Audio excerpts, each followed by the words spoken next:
Hello friends, welcome again to my channel. तो आज हम बात करेंगे बर्ड्स नेम के बारे में। तो चलिए स्टार्ट करते हैं। सबसे पहले आता है पैरेट।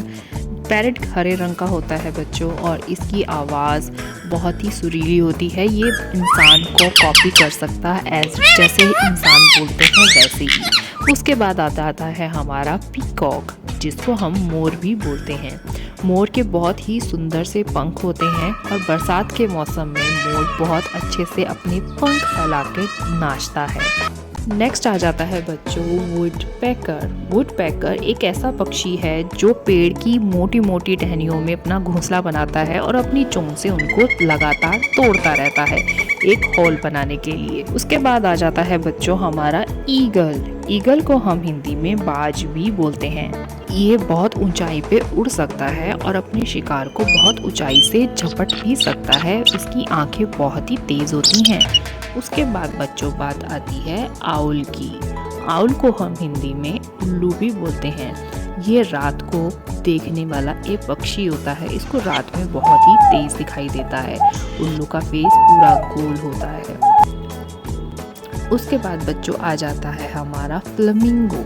फ्लेमिंगो एक ऐसा पक्षी है जो पिंक कलर में आपको दिखाई देगा। इसकी लंबी लंबी टांगे होती हैं और ये बहुत दूर तक का सफ़र तय कर सकता है झुंड में रहकर बच्चों। उसके बाद आ जाता है हमारा पेंगुइन। पेंगुइन को हिंदी में भी पेंगुइन ही बोलते हैं, और ये बर्फीली जगह पे रहता है। जहाँ बर्फ होती है ये वहीं पाए जाते हैं।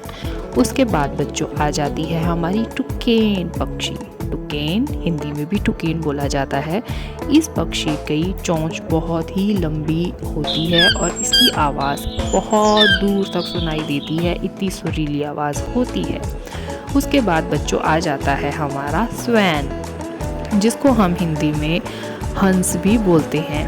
हंस सफ़ेद रंग का होता है। ये पक्षी भी होता है और पानी में खूब अच्छे से तैर भी सकता है। उसके बाद बच्चों आ जाता है किंगफिशर। किंगफिशर को किलकिल्ला भी बोला जाता है। इसकी भी चोंच लंबी होती है। ये अपने शिकार को पानी के नीचे से भी दबोच लेता है। उससे पहले चैनल पे न्यू हो तो सब्सक्राइब कर दो। हमारी ऑस्ट्रिच। ऑस्ट्रिच को हिंदी में शतुरमुर्ग भी कहा जाता है। इसका भारी वजन होने के साथ साथ ये बहुत फुर्तीली और तेज दौड़ने वाली एक पक्षी है। उसके बाद बात करते हैं रॉबिन की। रॉबिन को हिंदी में भी रॉबिन ही कहा जाता है।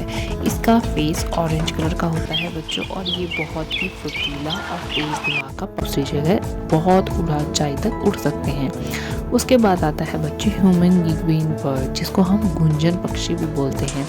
ये चलते चलते उड़ते उड़ते भी फूलों का रस चूस सकते हैं। उसके बाद बात करते हैं बच्चों हमारी स्पैरो की, जिसको हम हिंदी में गुरैया भी बोलते हैं। ये दिखने में बहुत छोटी होती है और हमारे घर के आसपास डांस करता है। उसके बाद बच्चों बात आती है मकाओ तोते की। मकाओ तोते को भी हिंदी में मकाओ कहते हैं।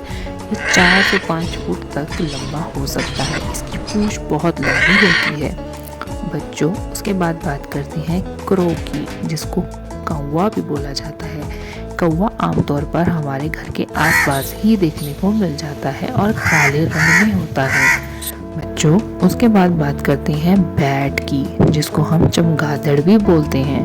बैट आपको पता है पेड़ पर उल्टा लटकती है, सीधा नहीं बैठ सकती बच्चों। उसके बाद बात करते हैं इंडियन रोलर की। इंडियन रोलर देखने में बहुत सुंदर ब्लू और लाइट ब्लू कलर का पक्षी होता है, जिसको हिंदी में नीलकंठ बोलते हैं, और ये छोटे छोटे कीड़े मकोड़ों को खाता है बच्चों। उसके बाद बात करते हैं मैना की। मैना हमारे घर के आसपास दिखती है और बहुत तेज तेज शोर मचाती है।